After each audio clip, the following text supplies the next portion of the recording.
The film follows Lidia from her childhood, where the first images we see are not happy family moments but a house filled with tension, fear, and silence.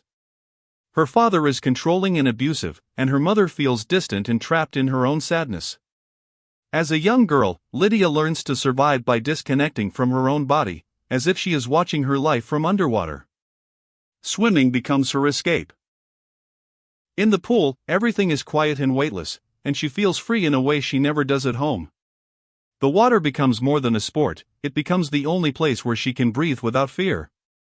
But outside the pool, the trauma keeps growing. The film does not present these moments in a simple straight line. Instead, it moves like memory itself, jumping between childhood, teenage years, and adulthood, showing how pain never fully disappears but changes shape over time.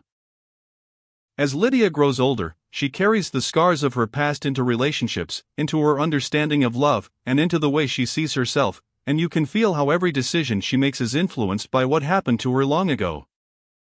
As a teenager and young woman, Lidia becomes a talented swimmer with real potential, and for a while it seems like her future might be built around competitions and scholarships.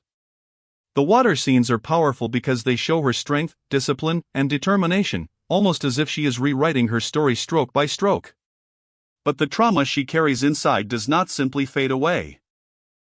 She begins to experiment with risky behavior, relationships that hurt her more than heal her, and substances that numb the pain she never fully processed. The film shows her college years as chaotic and intense. She falls in love quickly and destructively, searching for connection but often finding disappointment. One of the most heartbreaking parts of the story is her pregnancy and the loss of her baby, a moment that shatters her in a way she can hardly put into words. The grief feels endless, and she spirals deeper into addiction and self-destruction.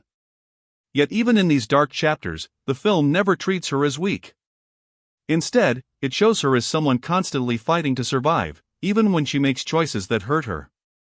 The narrative keeps shifting between past and present, making it clear that the young girl in the pool and the woman struggling with loss are the same person, still trying to understand who she is beyond the pain that shaped her.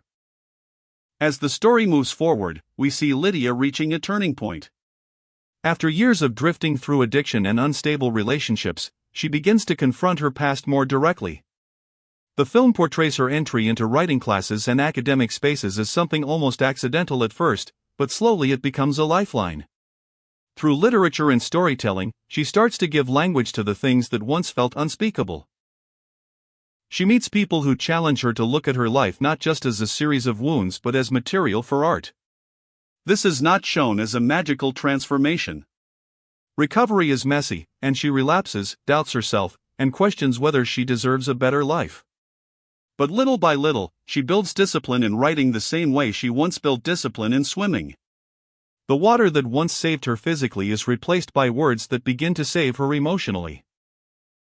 She marries, divorces, struggles, and keeps moving, and the film carefully shows how growth does not erase the past but changes how we carry it. The timeline continues to move back and forth, showing us that healing is not linear. Even when she seems stable, memories crash back like waves, but now she faces them with more awareness and strength. By the final part of the film, Lidia has transformed her chaos into creativity. She becomes a teacher and a writer, finally allowing herself to speak openly about the abuse, the loss, and the addiction that once controlled her life. The Chronology of Water ends not with a dramatic victory but with a quiet sense of acceptance. Lidia does not become a perfect, unbroken person. Instead, she becomes someone who understands that her broken pieces are part of her story. The water remains a symbol throughout the film, representing both danger and freedom, destruction and rebirth. In the closing scenes, as memories from different stages of her life blend together, we feel that she is no longer drowning in them. She is floating, aware of the depths but no longer afraid of them. The film leaves viewers with the sense that survival is not about forgetting what happened but about learning to live with it honestly. It feels intimate and raw, like listening to someone confess their life without filters. And when the credits roll, you are left thinking about how memory works, how pain shapes identity, and how art can turn even the darkest experiences into something meaningful and powerful.